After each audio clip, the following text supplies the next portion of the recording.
I'm not gonna get fillers. It's because I'm a teacher and I can't afford to. You know, vanity, you know. It's weird because as a teacher, I find myself in really, really disgusting situations.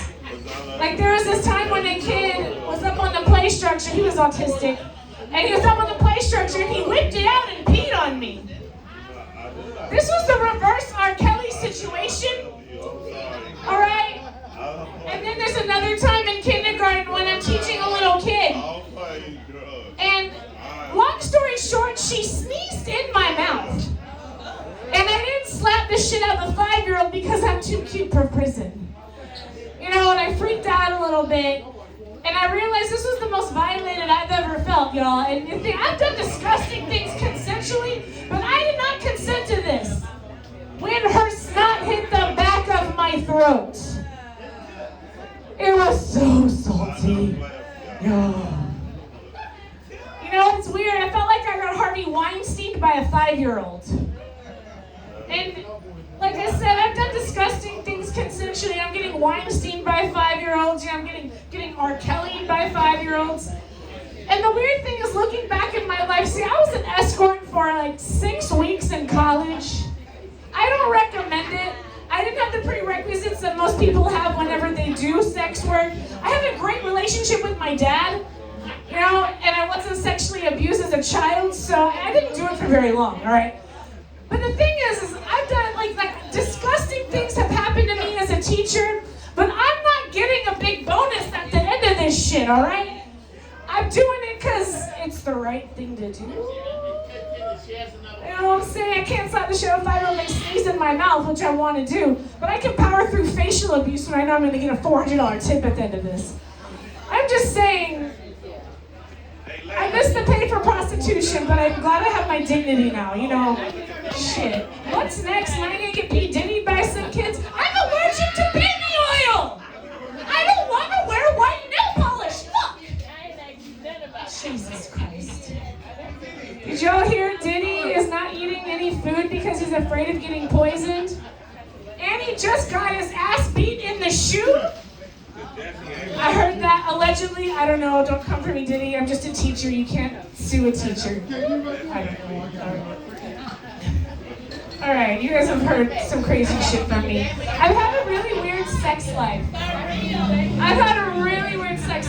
So just a couple weeks ago, actually no, it was 2 weeks ago, the week of my birthday, I was given one of my boyfriend's head, right? And he took his dick, he flipped his dick into my eye, and I couldn't stop laughing. I'm like, oh my God, I can't wait to talk about this on stage. And he's like, oh shit, I'm gonna be one of your boyfriends you talk about on stage. And I'm like, yeah, it puts a whole new meaning of the word cockeyed when you flick your dick into my eye. So then another one of my boyfriends and I was having sex, and we got done. He said, hey, there's baby wipes on the counter in the bathroom. So I go to use them, and motherfucker, they were not baby wipes. They were Clorox wipes. And my cut burnt so bad. Ah!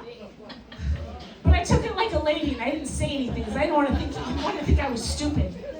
So I took that on the chin, and I kept it pushing.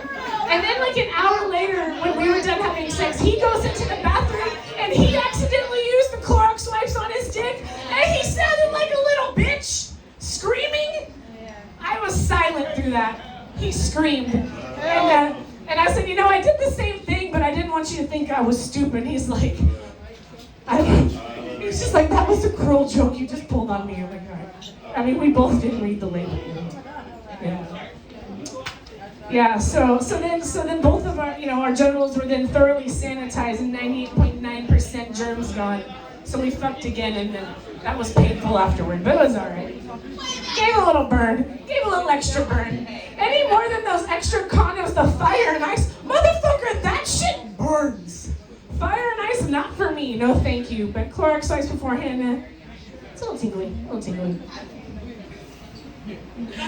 Alright, so there's this guy I was seeing in West Oakland about a year ago, and I brought over DiGiorno pizza. Because I'm from the South, I never show up empty-handed, right? He puts it in the oven. We go to fool around for a little bit. The oven beeps. He goes to take it out of the oven, and I hear a blood-curdling scream. He burnt his dick on the oven, you guys. I don't really have a joke for that. If you learn nothing else tonight, wear clothes in the kitchen! Jesus Christ. So he's looking at his dick and looking at me. And he's like, I'm just waiting for you to leave so I can cry. I'm like, you want me to take you to the emergency room? Yeah, go get some aloe vera for that. I don't know. He's like, no, it's fine. Okay, that's great. Can we cut this pizza in half? Because I need to process my feelings. Yeah. So there was this guy in Oklahoma. I'm from Oklahoma City originally. And, yeah, okay. Thank you. That scared me for a second. I thought it was a tornado siren for a second. Y'all. Or the wind comes sweeping down the plain, y'all. Okay. So this guy, Dima, he was from Russia. He was running to get onto a train and he fell beneath the tracks and became a double amputee. Oh, wait. Some of the best sex I had was with this guy. I don't know if it was because he was really, really grateful or if it was the nubbins or what, but it was great. It was memorable. It was very memorable, yeah. All right, this is my favorite story I like to tell. And I've had a weird sex life. Before I say this story, I want to say I've had at least 5 or 6 different men tell me that on their bucket list, they want to have sex with somebody that is a little person. Yeah. I get it. Their hands are small. They got those perky little asses, you know? They got those perky little, yeah. I get it. But in a way, it's a loophole way of saying you want to have sex with somebody that is shaped like a small child without being a pedophile. So in my defense, when I had sex with a little person, he had a beard, but I was into it. I was like, the Lannisters always pay their debts! I was like, take me to Lonely Mountain, dwarf. Take me to Lonely Mountain. Slay this pussy like you slayed Smog. After a while, he was like, I can't do this anymore, Ashley. I feel really fetishized. I was like, Junior, you know what? Junior. I swear to God, that was his name. You're right, because no matter how much I suck your dick, I'll never make you feel tall. He had a good sense of humor. He laughed at that.